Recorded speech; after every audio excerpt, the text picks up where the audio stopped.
Frostbite's been in development since 2006, and there's always been a roadmap and a plan for Gen 4 and beyond. So I like to think of Frostbite as an evolutionary process, and Frostbite 3 is the next step in that evolution. Frostbite 3 is a really powerful tool set. A gamer is going to experience a much more authentic, believable, and realistic-looking game. We have one unified program where you can create content that will run on everything from an iPhone to a next-gen console. And now it's really coming online and enabling the game designers to do way more than they've ever been able to do before. We spend significant effort on creating more dynamic and living environments. Before, they would have to go to a lot of work to make a tree feel like it swayed in the wind. Now we give them the tools to create the tree, and we let the game engine control how the wind affects that tree.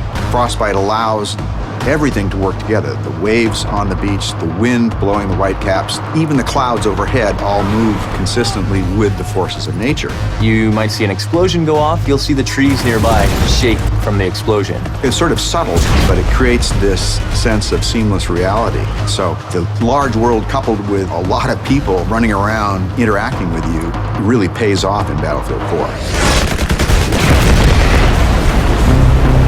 Destruction has always been a core feature of the Frostbite engine. It's the evolution of the way the environment is impacted by gameplay. Everything from the smallest spark colliding, but also gigantic chunks of debris that crumble when they impact the ground. The guys on Battlefield 4 have been working on something called Levolution.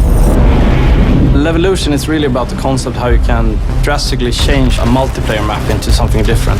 It could be anything from a big building collapsing or to a dam breaking or anything really big game changer to the level. A recent feature that we've put in, and you'll see in Battlefield 4, is our networked water simulation.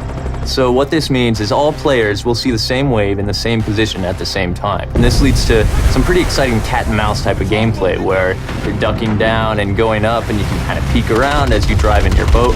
It will no longer swim on a flat surface. Instead, it will be affected by the different waves and everything. And that comes to everything from living characters that are swimming, but also to the ragdolls. Something like a jet crashes into the ocean, you'll see the water react and the debris will then float on the waves. It's a very, very cool dynamic engine. Things just happen and it seems right. Take cover! In Frostbite 3, we've made a priority of much more believable, emotionally believable characters. There's a whole slew of features in Frostbite that support that, and one of the most important is the way a person's eyes look. The way we render characters is better than ever before. We're doing subsurface scattered models. We have parallax animation in the iris. You'll notice it looks like a real eye. You'll back me up, right? Frostbite 3 is so much more powerful than any engine I ever used before. And it's not just the specific features and the framework, it's the fact that we're collaborating with other teams around the world. In the past, before we had the Frostbite team, we were building a new engine every time and we were kind of stumbling constantly. Now, to have the team here to focus on new releases with new goodies means that we as a team can focus on the creative side to deliver better games, better experiences. Today it's used by a lot of different genres, so everything from racing games to real-time strategy games and RPGs. So in Battlefield 4, when the building collapses, the dust starts expanding, the debris is falling, the sparks are flying, the boats are ramping off of waves, all of this is because of Frostbite 3.